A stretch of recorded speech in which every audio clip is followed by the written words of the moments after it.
Selamat pagi anak-anak semuanya. Pagi, Pak. Oke. Sampai tidak ada. Hadir semua, Pak. Oke, mantap. Nah, sebelum kita mulai pembelajaran, salah satu orang pimpin kita dalam doa. Saya, Pak. Diam semuanya. Ya, Pak. Ya Pak. Marilah kita berdoa dalam Bapak. Terima kasih ada doa yang sudah membawa kita dalam doa. Silakan dulu. Sama-sama. Ya, ya. Materi pada hari kita hari ini menghapus mana? Itu Pak di papan. Makanya Pak lihat sedikit, Pak. Ya, adik. Mengenal sistem peraturan perundang-undangan di Indonesia. Materi kita pada hari ini sistem peraturan perundang-undangan di Indonesia. Coba adik Tessa baca. Sistem peraturan perundang-undangan di Indonesia. Jadi kita berbicara berkaitan dengan peraturan dulu. Di lembaga, misalnya di rumah, di sekolah, ini juga pasti ada peraturan. Ada itu sistem peraturan apa saja yang ada di sekolah? Tidak tahu Pak. Tidak boleh datang terlambat ke sekolah. Bagus. Saya, Pak. Wah, Pakai seragam dan Pak. oke, bagus sekali. Semua jawaban kalian itu benar sekali. Dan itu memang peraturan sekolah.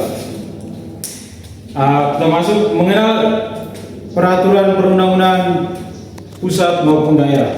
Kita masuk yang pertama, sistem di Indonesia ini sistem peraturan perundang-undangan itu ada dua. Yang pertama, Pusat. sistem peraturan tingkat pusat. Yang pertama sistem peraturan perundang-undangan tingkat pusat.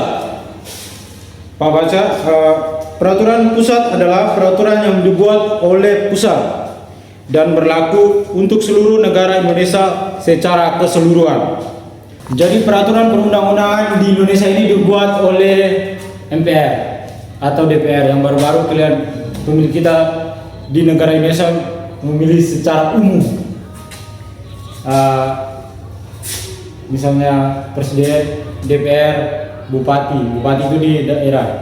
Sedangkan presiden dan wakil presiden naik ke tingkat lainnya itu seperti DPR.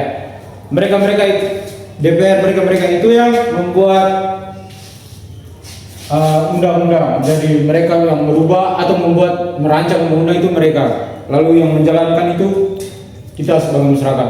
Sekarang kita masuk ke sistem pemerintahan perundang-undang tingkat daerah.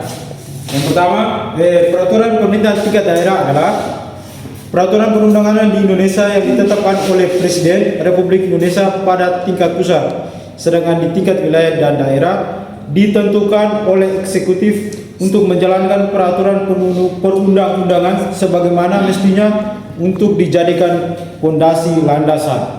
Ada beberapa jenis peraturan daerah yang ditetapkan oleh pemerintahan daerah, kabupaten, kota, dan provinsi antara lain: A. Pajak daerah, B. Retribusi, C. Tata ruang wilayah daerah, D. APBD, E. Rancangan program jangka menengah dan perangkat daerah. Baik adik-adik, materi kita sampai di sini. Pulang belajar lebih giat lagi. Selamat siang untuk kita semua. Siang, Pak. Siapa?